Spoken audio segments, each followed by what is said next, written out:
Hello, and welcome to the APT Comics Podcast, episode 359. My name's David Brooke. I'm here with two co-hosts with the mostest, as Beetlejuice Hey, says.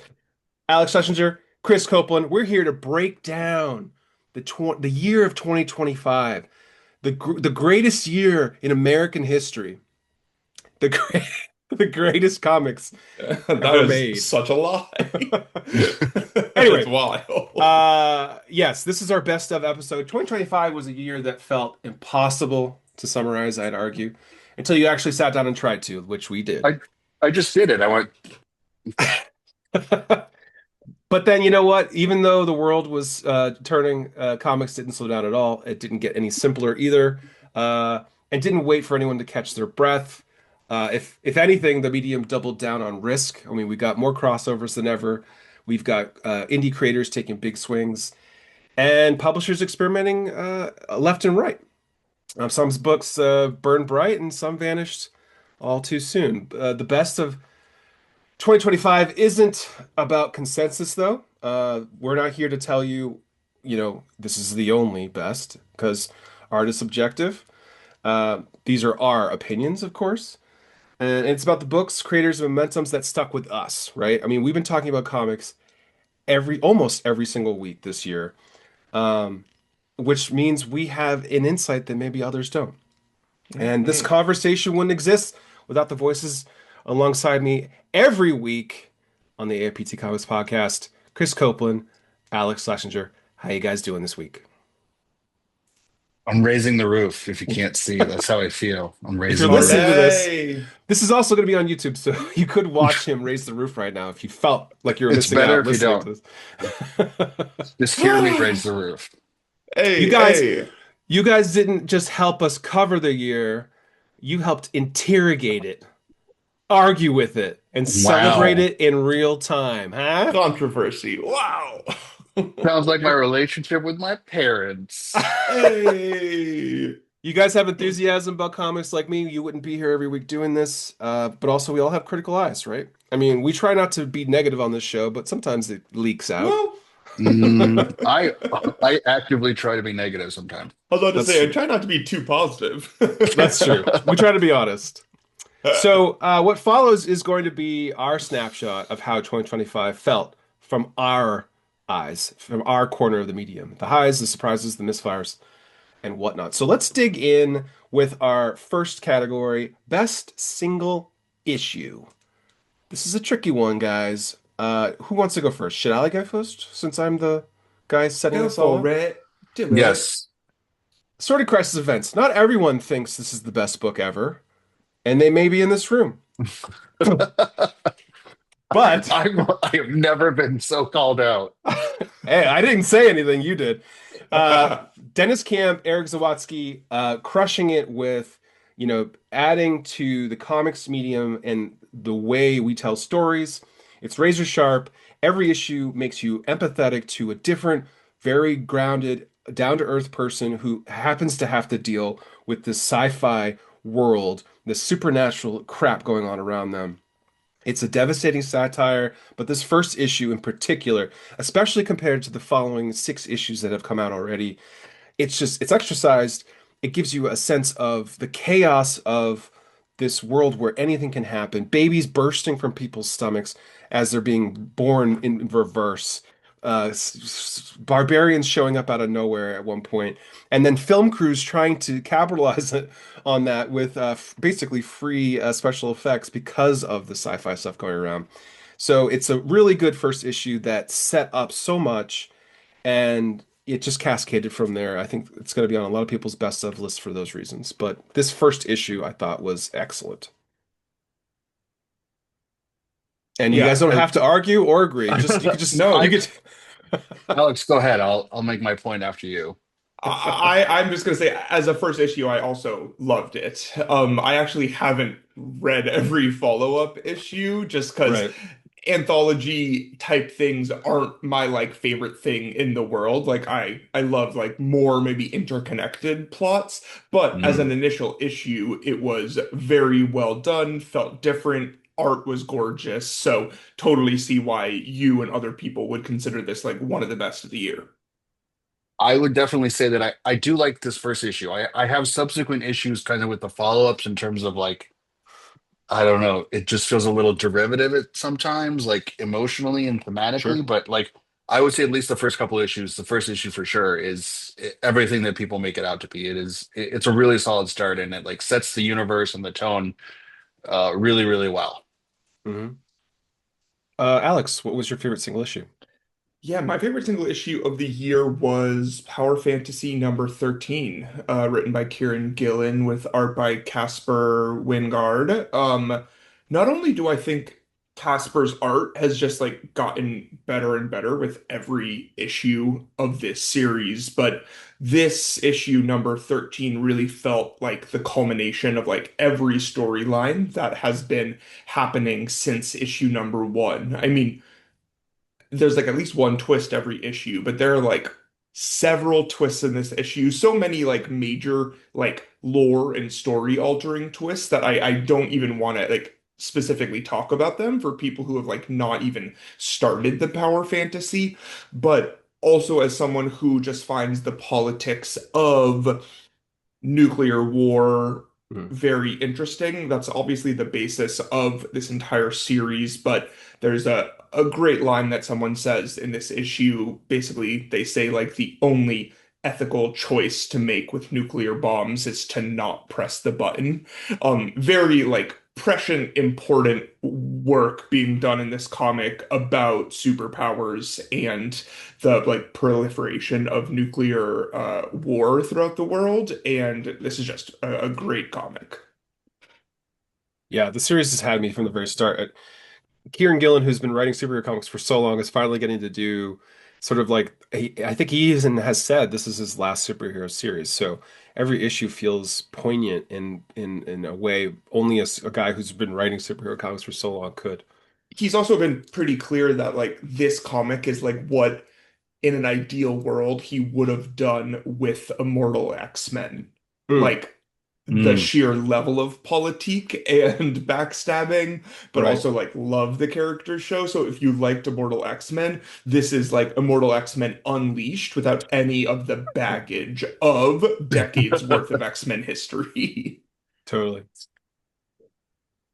I want to reiterate everything that's been said, but also that every new issue of the Power Fantasy is my new favorite issue of the entire story Mm, Yes. because they managed to not only do sort of the politicking and everything, but like the world building and the lore and the character development. It's always kind of the same kind of intensity on both fronts, and I Mhm. don't think any other book does it as well. So I think that's kind of why I love Power Fantasy so much. Is nothing is ever mitigated in every issue. Everything is kind of like full force, full steam ahead.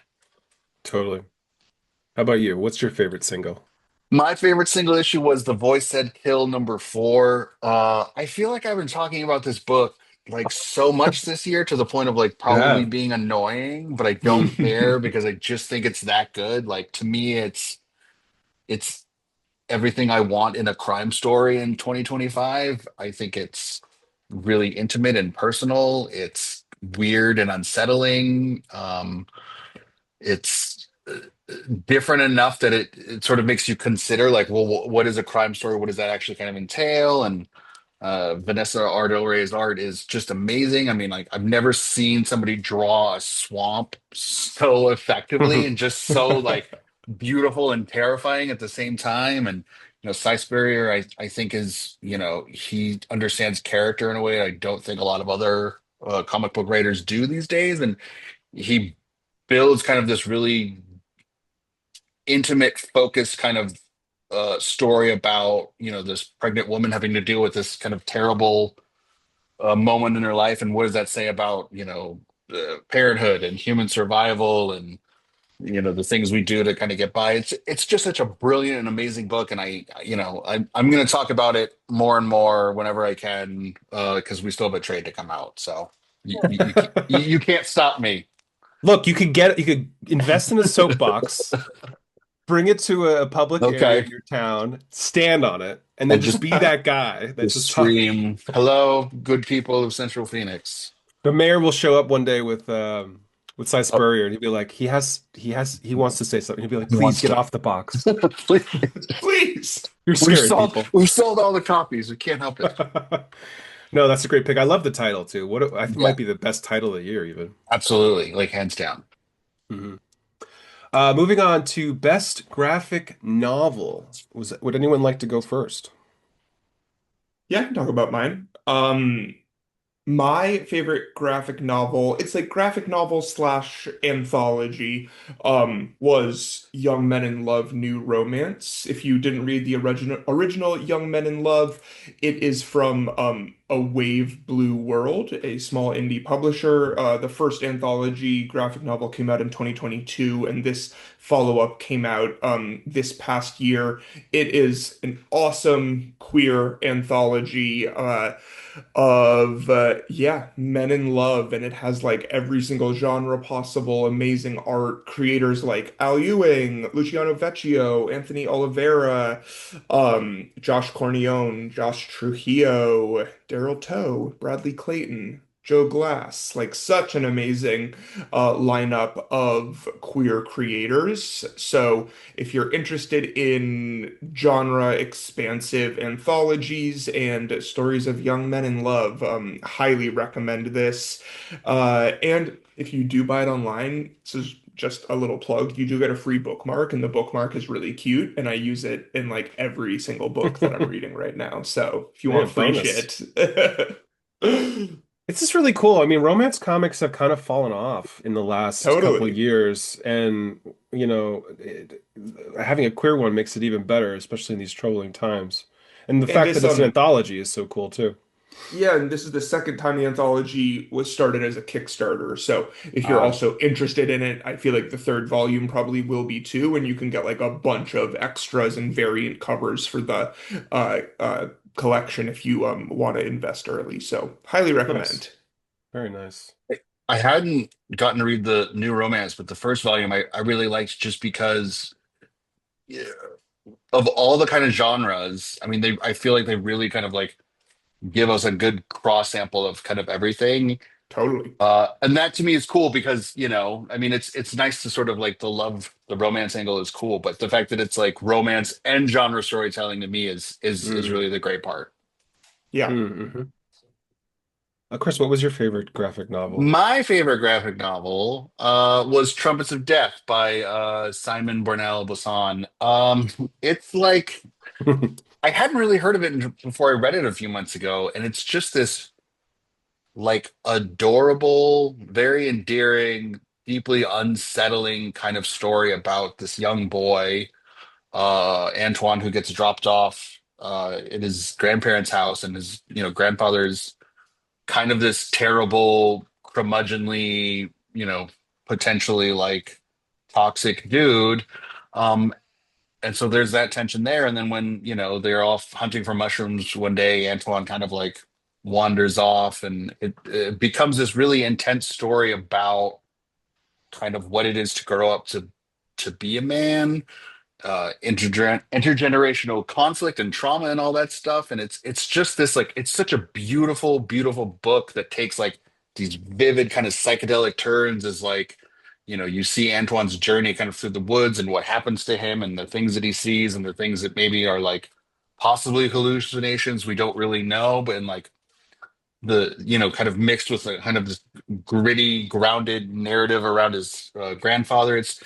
I, I love that the book kind of really swings for the fences in terms of like really exploring kind of that tension between, young and old, men of different generations, but does it in such a playful, whimsical kind of way. Like it makes the whole experience like really interesting. And like I've gone back and read the book a couple times, and like I always find some new scene, some new aspect of it that I really like. And I wish I had kind of heard more people talking about it, but Mm. it's such a great book. It's just like it Hmm. wowed me from the beginning of like it is so intellectually demanding, but it's also just sweet and fun to kind of look through, and it uses all those tools really well. And I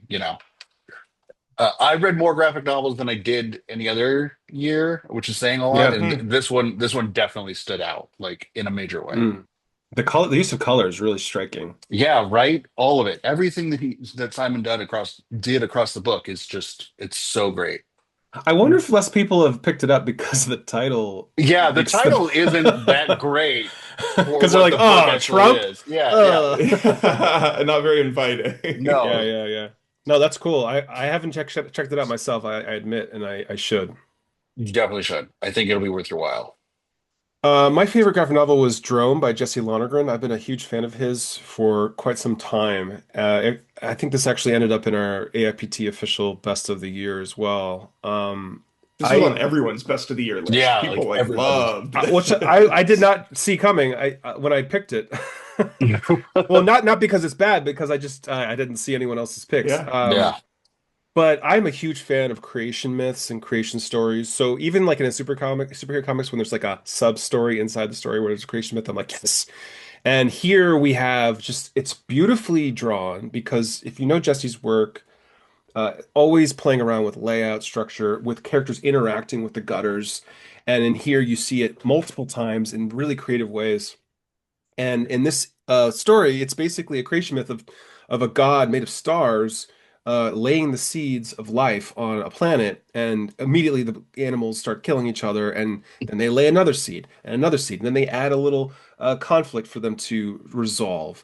And so it reminded me of like Gilgamesh, going back to when we were all in middle school or high school, uh, a creation myth where there is a hero and there is almost nothing in the world. There's barely any laws, and yet people are still doing valiant things and still protecting others and fighting for what they believe in.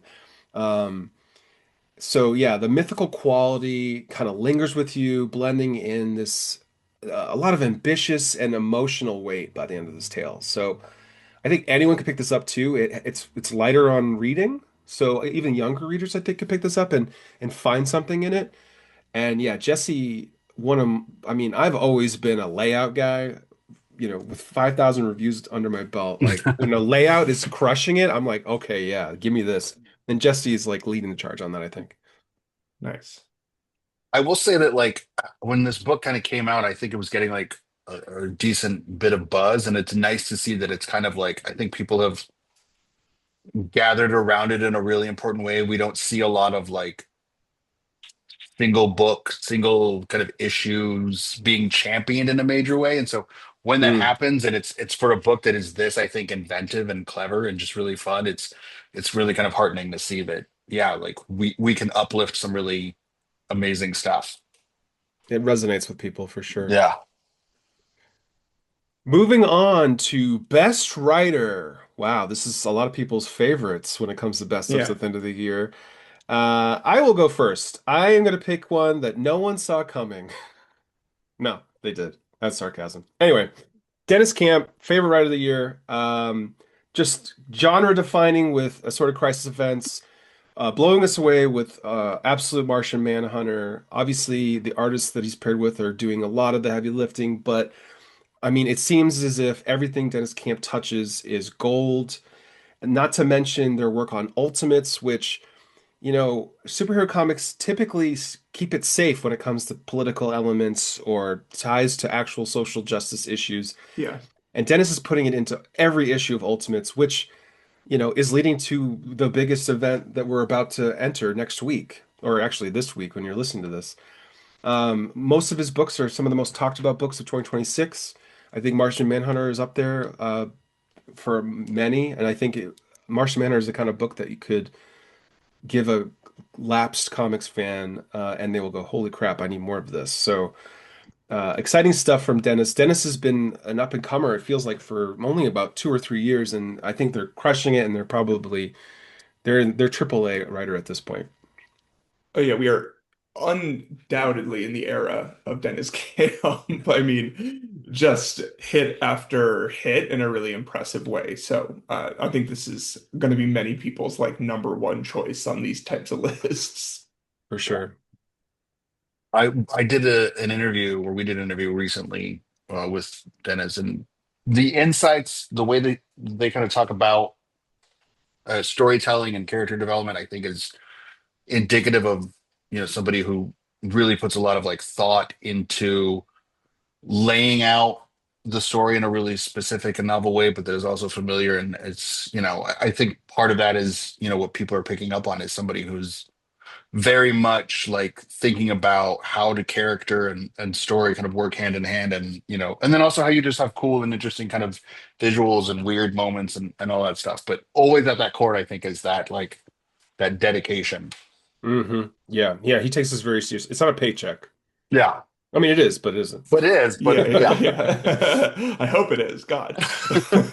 What about you, Chris? What is your favorite writer?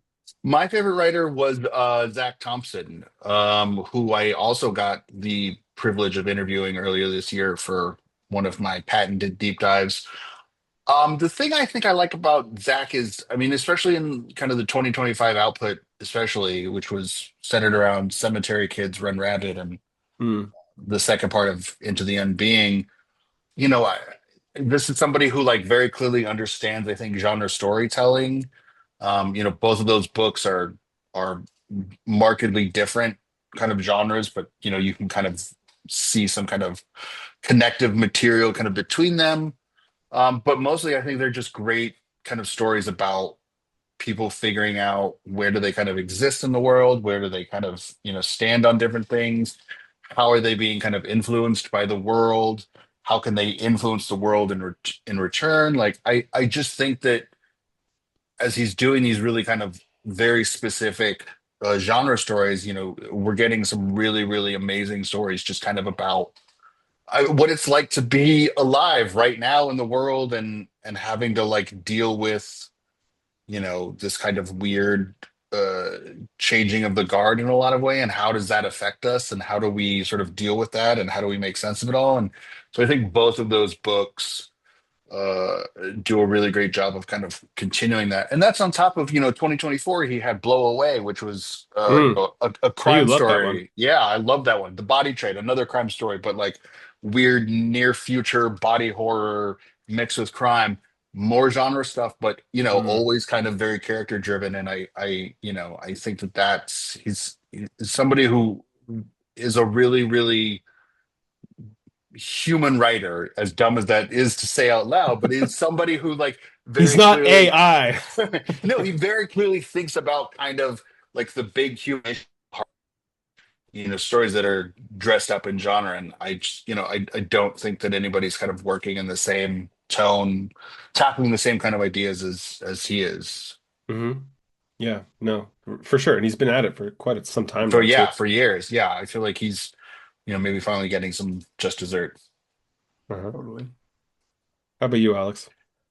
Um, yeah, I mean, if you listen to any podcast episode I've ever been on, Kieran Gillen is gonna come up. I think Kieran Gillen is a lot of people's favorite comic writers. I don't know, Kieran Gillen is, if you're watching this on YouTube, Dave is just like intentionally trying to ruin this podcast.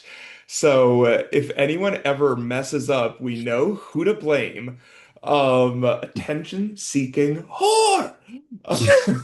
I'm not an only child. You're an only child. Wow, that makes so much sense. Um, How dare I you? think I love Kieran Gillen. I love taking a critical eye to comics. Even more than that, I really just like reading stuff that is fun. Like, Yeah, love critiquing shit, and my main critique of every single thing I read was, did I fucking enjoy opening this and reading sure. every page? Like, and Gillen, I think, has this really beautiful, masterful way of like doing elevated, very intentional writing. Like Mm. Gillen does not write things without intention behind like every single thing and the impact and waves they might have like 10 issues down the line. But also, it's just like a blast. Mm. Power Fantasy and Die Loaded are, two of my like number one comics that have been either continuing or debuted this year. And I just think Gillen really like knows what they want and knows what they're looking for out of storytelling and then delivers it really impactfully.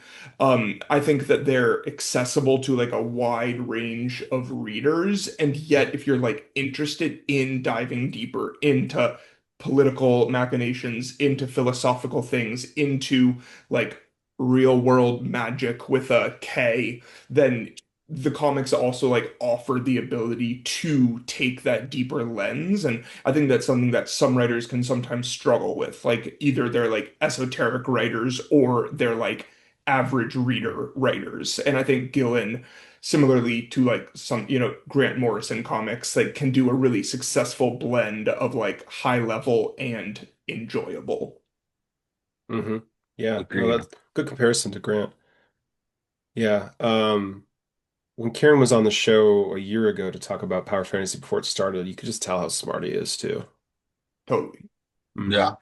I mean, not to tout my own kind of interview with him, but I loved during there were several parts of when I spoke to him, like I realized like, oh God, this man knows so much about comics that like I will never get it. I will never grasp it, but he never makes you feel stupid about it. And so Hmm. it's nice to kind Totally. of read that story. It's like an expression of this like deep and abiding love and knowledge that he has. And like, Hmm. I think that he can school you without like, making it feel like you're being lectured. And yeah, like to your point, Alex, like nobody does big, goofy, superhero, sugary stuff with just these deep, deep esoteric things. And like, he marries it brilliantly.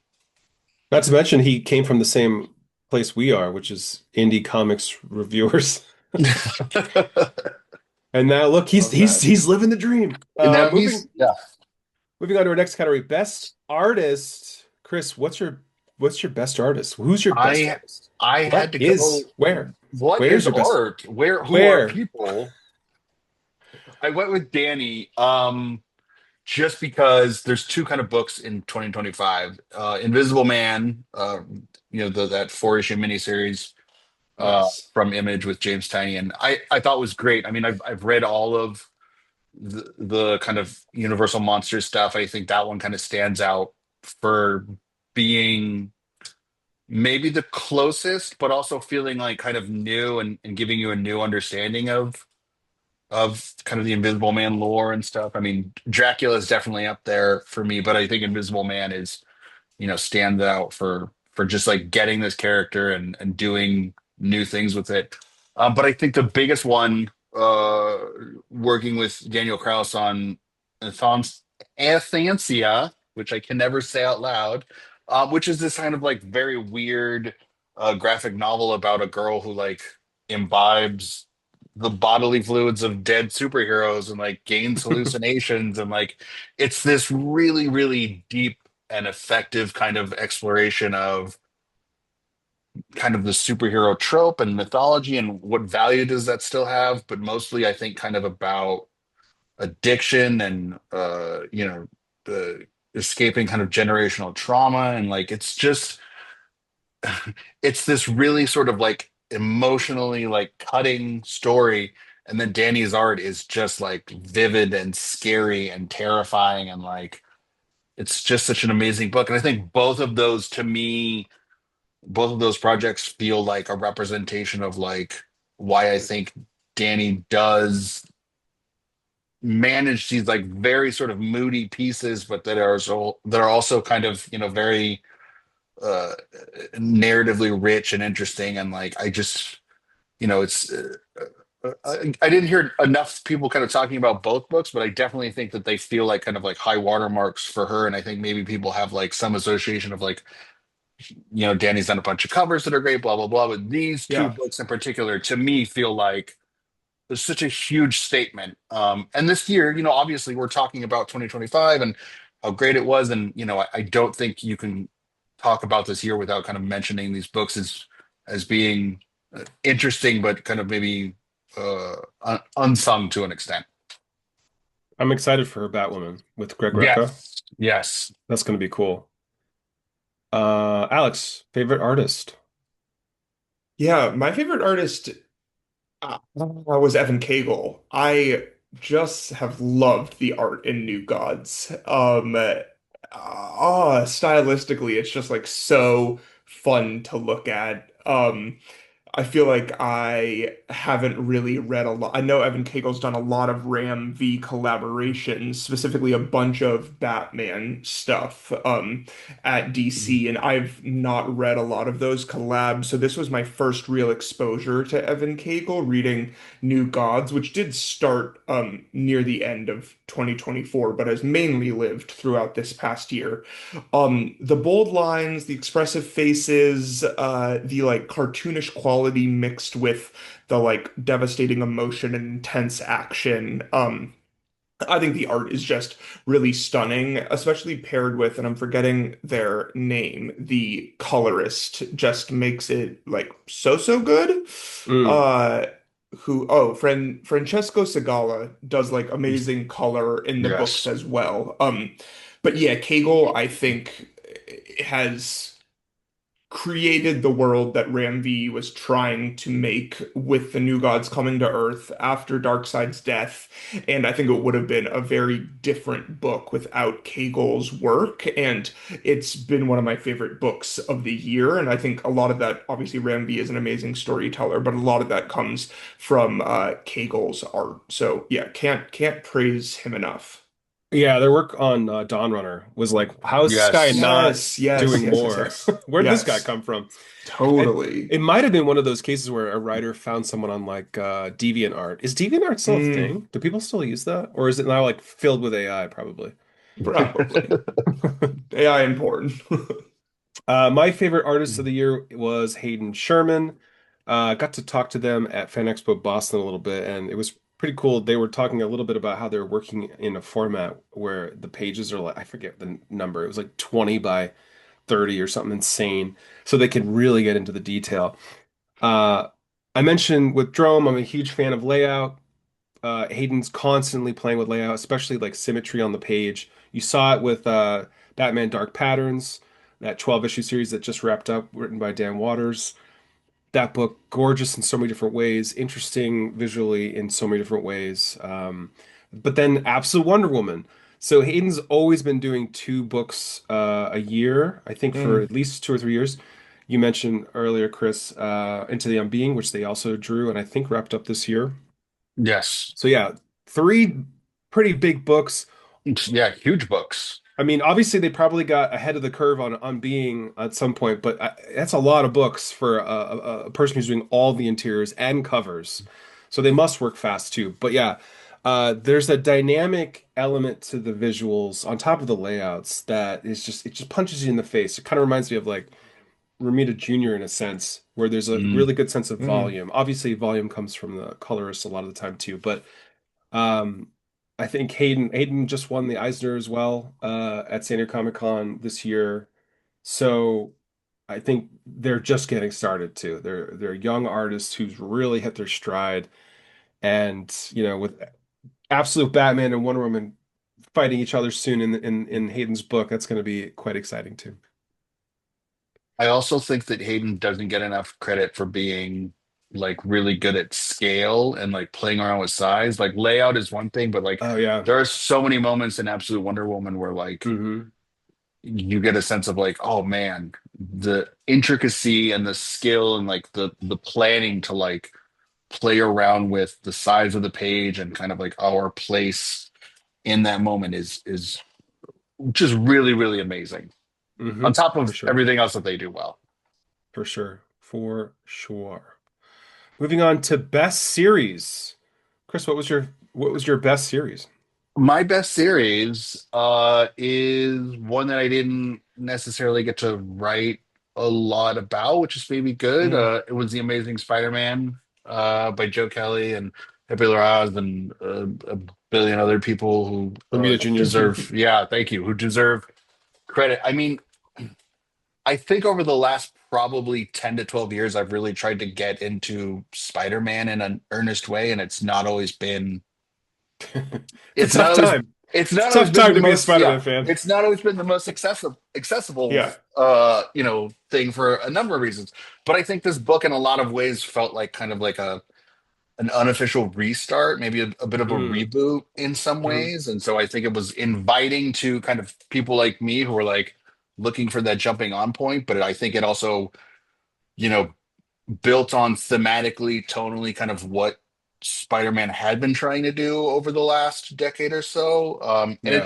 it to me is like I think I compared it in a conversation with somebody like it's kind of like watching the cartoon from the 90s. Like it just Hmm. felt like everything that I think about, I associate with Spider-Man, the adventure, the ideas of how hard it is to grow up, how hard it is to kind of balance being a person with, your responsibilities, all these things. And it's just like it just felt like such a huge, like kind of sigh of relief in a lot of ways, and it felt like such a great time to kind of like get into Spider-Man and not feel like you have to battle all this like context and this like weird baggage and stuff, and like it just felt like everything that I wanted from a Spider-Man story, and like just the absolute perfect time to kind of get in on it. And there's so many other things I could say about it as well. Like the art was always amazing. I think layout wise, I think that they approached some fight scenes and some action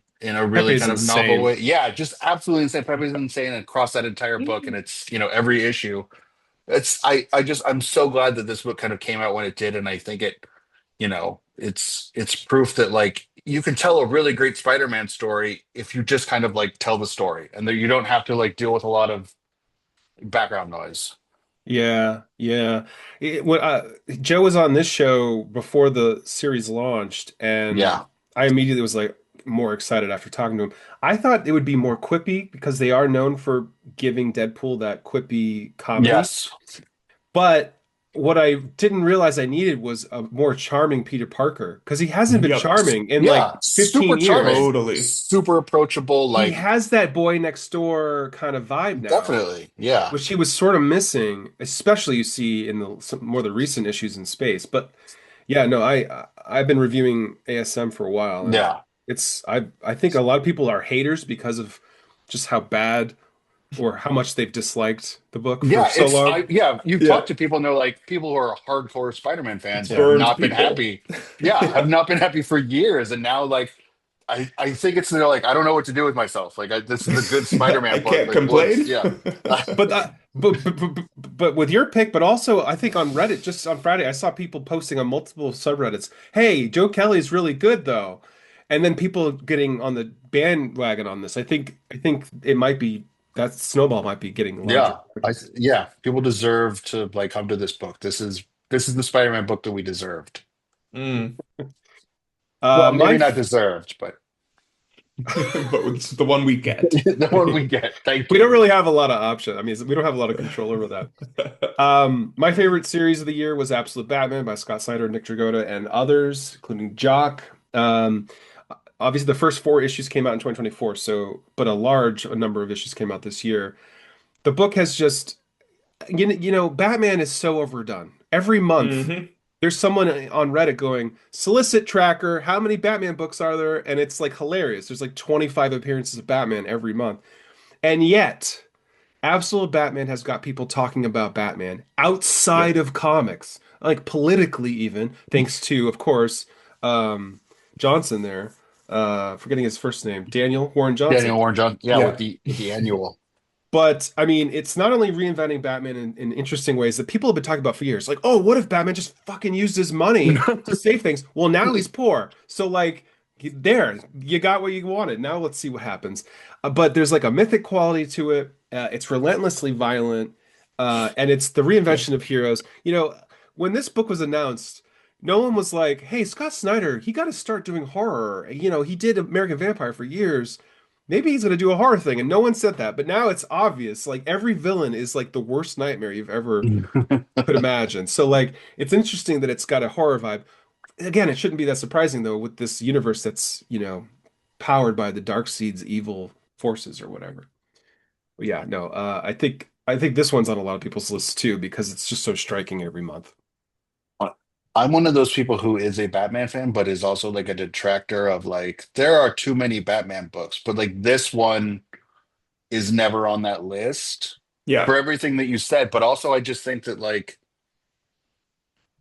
it's not only kind of like visually arresting, but I think that like it very much feels like a reflection of like everything that Scott Snyder feels about, assumes about kind of Batman, and like I think he's kind of working it out. Like, why do we care about Batman?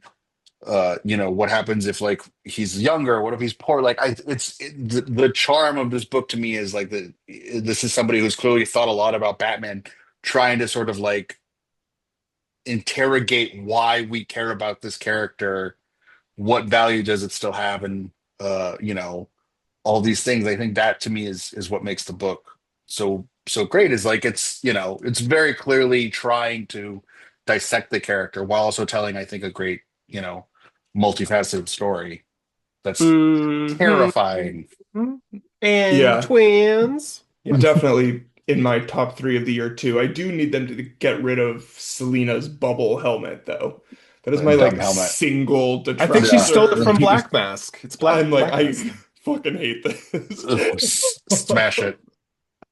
What's your But favorite series? similarly, my favorite Yeah. series was another absolute title, Absolute Wonder Woman. Dave, you were just talking about Hayden Sherman, such evocative mythological art being done in this. Like, looks like it could be painted on the side of like a Grecian Mm. vase that was then used in a song in Disney's Hercules. Just like really, really gorgeous art. The first three issues of this series were in 2024, but the bulk of it has been this past year. I do particularly want to highlight, I love Hayden Sherman's art, but Mattia de Ulysses issues number 6 and 7 were Yeah. Yes. so insanely illustrated. Like, Yeah, I, they're another Yeah. class.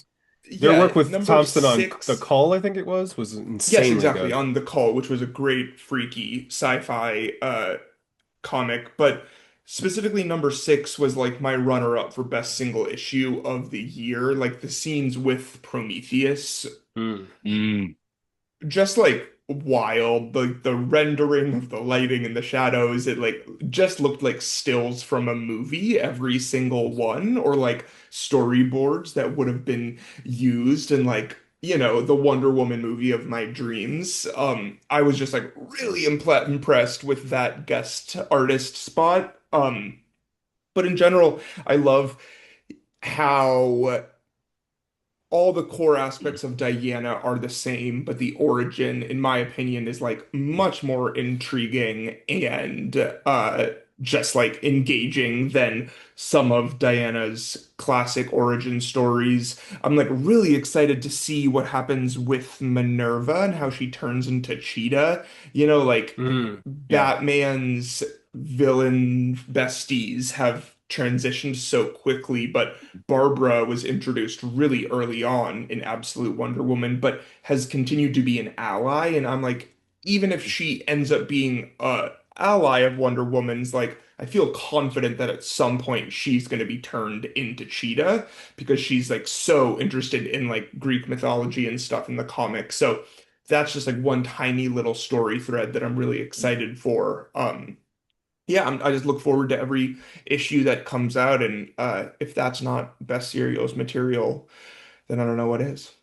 You mentioned issue 6. I gave three 10 out of 10s this year, and one of them was Absolute Wonder Woman number 5.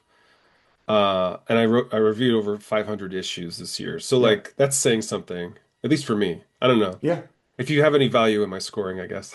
No, no, I 100. don't. Yeah, I Whoops. mean, I'm not gonna listen to you, but Why would you?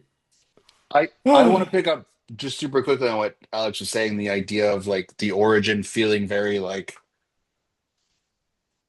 dedicated to the core of Diana, but also doing something interesting. I hate to kind of say this out loud. Like this to me is the book where I think I finally kind of understood the larger appeal of Wonder Woman, Mm, like what that kind of overarching presence is all about. Like, and I think it's for that very kind of reason of like it's the same character. If you give it a little spin, as they did, I think you can kind of see the essence of that character really, really well. And yeah. I love that they did that. I love that it's the same character just dressed up a little bit, and it makes me feel like this is what kind of the absolute universe does really well if they can nail it. Hmm. For sure. Totally. Well, if you like what you're watching, Be sure to listen to the rest of this episode on Apple, Spotify, Amazon Music, wherever you get your podcasts, because the rest is audio only. Boo, boo, Hey. boo. Shirts off, gents. See you guys in 2026.